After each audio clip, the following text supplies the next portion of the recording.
جنات کے قبیلے زمین کے کونے کونے میں پھیلے ہوئے تھے، مگر ان کے درمیان ہمیشہ لڑائیاں، جھگڑے، فساد اور خونریزی جاری رہتی تھی۔ پوری زمین میدان جنگ بن چکی تھی۔ یہ منظر اللہ رب العزت کی بارگاہ میں پیش ہوا تو اللہ تعالیٰ نے فیصلہ فرمایا، زمین کو اس فساد سے پاک کر دیا جائے۔ فرشتوں کو حکم دیا گیا، وہ بڑے بڑے لشکروں کی صورت میں زمین پر اترنے لگے اور جنات پر زبردست حملہ کر دیا۔ جنات نے مقابلہ کرنے کی کوشش تو کی، مگر اللہ کے حکم کے سامنے وہ بے بس ہو چکے تھے۔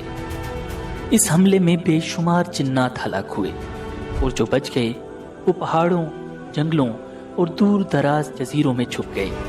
انہی جنات میں ایک نہایت ہی نیک اور عبادت گزار جن تھا، جس کا نام تھا عزازیل۔ عزازیل باقی جنوں سے مختلف تھا، وہ فساد سے بالکل الگ رہتا اور دن رات عبادت کرتا رہتا تھا۔ جب فرشتے جنات کے خلاف لڑنے آئے تو عزازیل نے کھل کر فرشتوں کا ساتھ دیا۔ فرشتے اس کی عبادت اور اخلاص سے بہت امپریس ہوئے۔ جب جنگ ختم ہوئی تو وہ اسے اپنے ساتھ آسمانوں پر لے گئے۔ اب عزازیل فرشتوں کی محفلوں میں رہنے لگا۔ وقت کے ساتھ ساتھ اس کا علم اور عبادت میں مقام بڑھتا چلا گیا، حتیٰ کہ اللہ تعالیٰ کے ہاں اس کا درجہ بہت بلند ہو گیا۔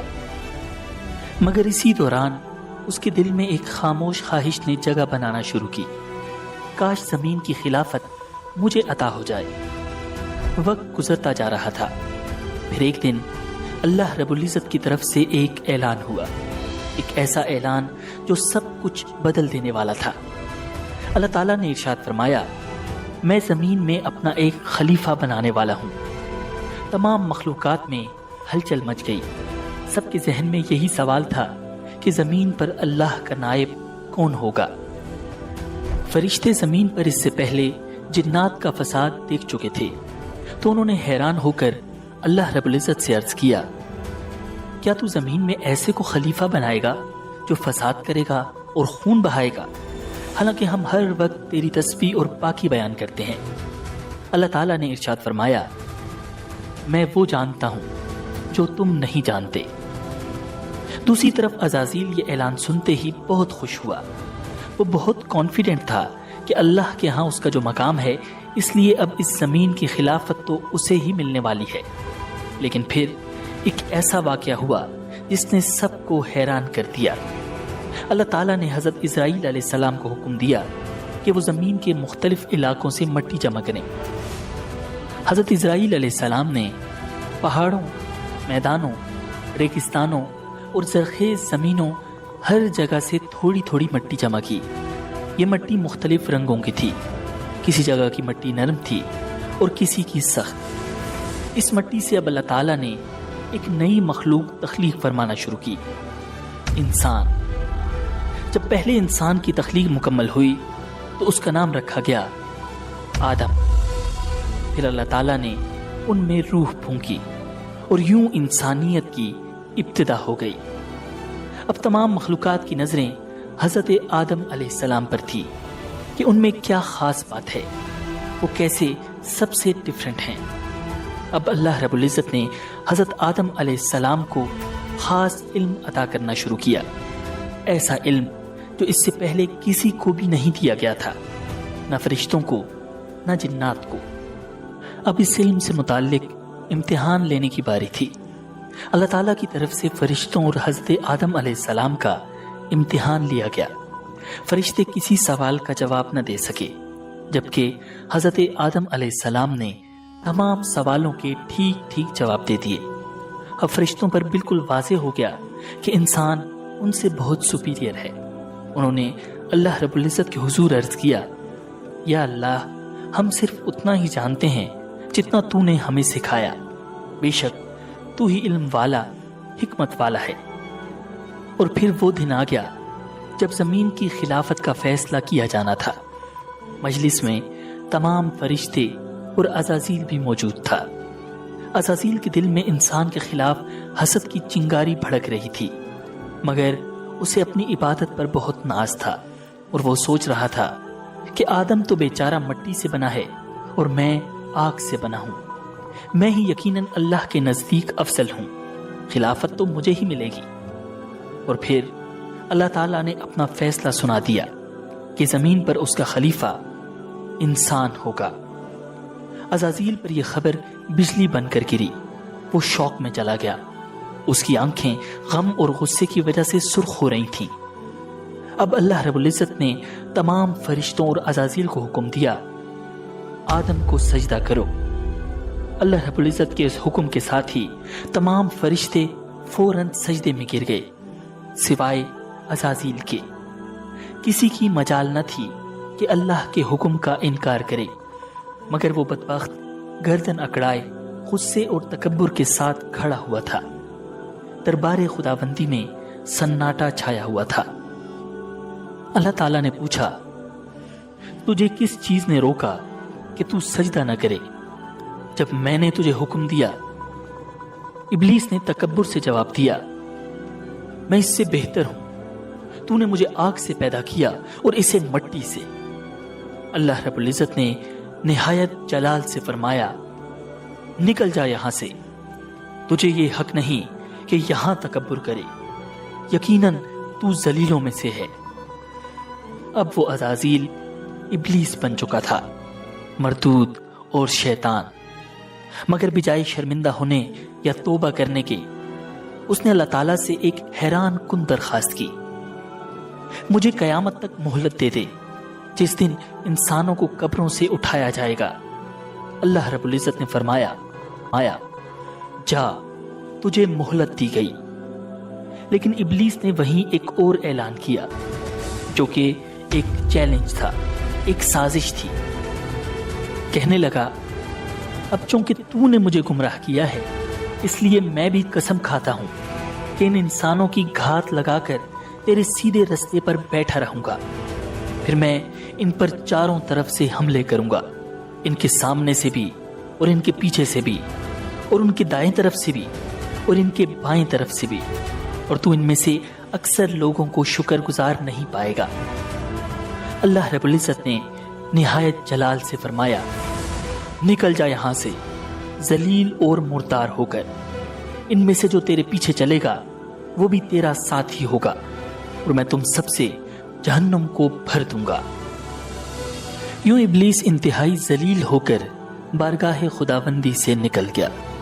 وہ غصے اور انتقام کی آگ میں جل رہا تھا۔ اسے سب سے زیادہ غصہ انسان پر تھا، جس کی وجہ سے وہ اللہ رب العزت کی مجلس سے نکالا جا چکا تھا۔ اب حضرت آدم علیہ السلام کا اصل امتحان شروع ہونے والا تھا۔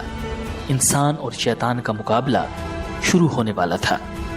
حضرت آدم علیہ السلام جنت میں رہنے لگے۔ وہاں ہر طرح کی نعمتیں تھیں، لیکن پھر بھی وہ اکیلا محسوس کرتے تھے۔ انہیں تنہائی کا احساس ہوتا تھا۔ اللہ رب العزت نے ان کی تنہائی دور کرنے کے لیے ان کی زوجہ حضرت حوا علیہ السلام کو پیدا فرمایا۔ وہ ان کی ساتھی بنی۔ اب حضرت آدم اور حضرت حوا دونوں خوشی سے جنت میں رہنے لگے۔ اللہ رب العزت نے فرمایا، اے آدم، تم اور تمہاری بیوی جنت میں رہو، جہاں سے چاہو کھاؤ پیو، خوشی سے رہو، مگر ایک درخت کے قریب مت جانا، ورنہ تم ظالموں میں سے ہو جاؤ گے۔ جنت میں ہر طرف نعمتیں تھیں، آرام تھا، سکون تھا۔ صرف ایک درخت تھا جس کے قریب جانے سے اللہ رب العزت نے منع فرمایا تھا، مگر شیطان جو پہلے ہی جنت سے نکالا جا چکا تھا، حضرت آدم علیہ السلام سے حسد اور بغض میں جل رہا تھا۔ وہ چاہتا تھا کہ آدم اور حوا بھی اللہ تعالیٰ کی نافرمانی کریں تاکہ وہ بھی اس کی طرح جنت سے نکالے جائیں۔ اسی لیے وہ چپ کے آیا اور حضرت آدم اور حوا کے دلوں میں وسوسے ڈالنے شروع کر دیے۔ وہ ان سے کہنے لگا، تمہیں جنت کے ہر درخت سے کھانے کی اجازت ہے، لیکن کیا تم نے کبھی سوچا ہے کہ اس ایک درخت سے کیوں روکا گیا؟ آخر کیا وجہ ہے؟ پھر اس نے جھوٹ بول کر کہا، تمہیں روکا اس لیے گیا ہے کہ اگر تم نے اس درخت کا پھل کھا لیا تو تمہیں ہمیشہ کی زندگی مل جائے گی، تم فرشتے بن جاؤ گے، تمہیں کبھی موت نہیں آئے گی۔ یہ درخت تو شجر خلد ہے، یعنی ہمیشہ کی زندگی دینے والا درخت۔ ابلیس نے بڑی نرمی، چالاکی اور جھوٹی قسموں کے ساتھ یہ ظاہر کیا کہ وہ ان کا خیر خواہ ہے۔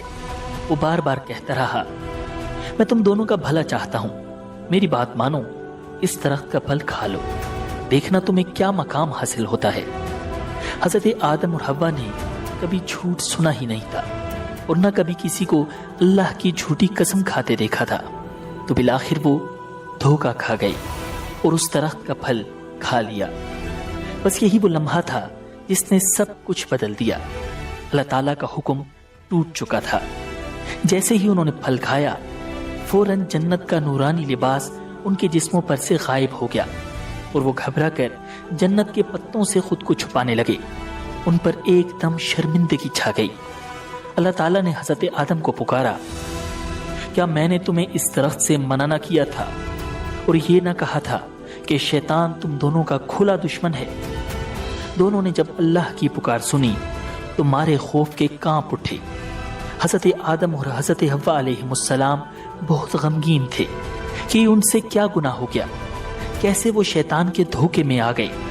انہیں سمجھ نہیں آ رہی تھی کہ اللہ رب العزت سے معافی کیسے مانگے، مگر اللہ کی کریم ذات کو ان کی حالت پر رحم آ گیا اور اللہ تعالیٰ نے خود انہیں ایک خاص دعا سکھا دی۔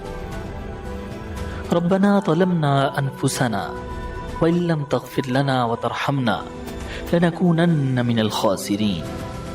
اے ہمارے رب، ہم نے اپنی جانوں پر ظلم کیا، اگر تو ہمیں نہ بخشے اور ہم پر رحم نہ کرے تو ہم یقیناً خسارے والوں میں سے ہو جائیں گے۔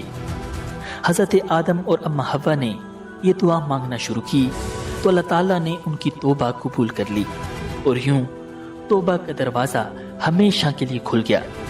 پھر اللہ تعالیٰ نے فرمایا، اب تم سب انسان اور شیطان زمین پر اتر جاؤ، تم ایک دوسرے کے دشمن ہوگے، وہاں تمہیں ایک وقت مقرر تک ٹھہرنا ہے اور وہاں زندگی گزارنی ہے۔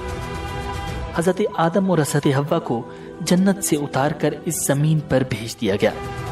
یہی وہ جگہ تھی جہاں ان کا اور ان کی آنے والی نسلوں کا امتحان لیا جانا تھا، جہاں انسان اور شیطان کی ایک مسلسل جنگ رہنی تھی۔ اس زمین پر تو سب مختلف تھا۔ ادھر آ کر انہیں پہلی بار بھوک کا احساس ہوا، پہلی بار کھیتی باڑی کی، روٹی پکائی اور تب جا کر پیٹ بھرا۔ حضرت ابن عباس رضی اللہ تعالیٰ عنہ فرماتے ہیں کہ زمین پر اترنے کے بعد حضرت جبرائیل علیہ السلام حضرت آدم علیہ السلام کے پاس آئے۔ ان کے ساتھ گندم کے 7 دانے بھی تھے۔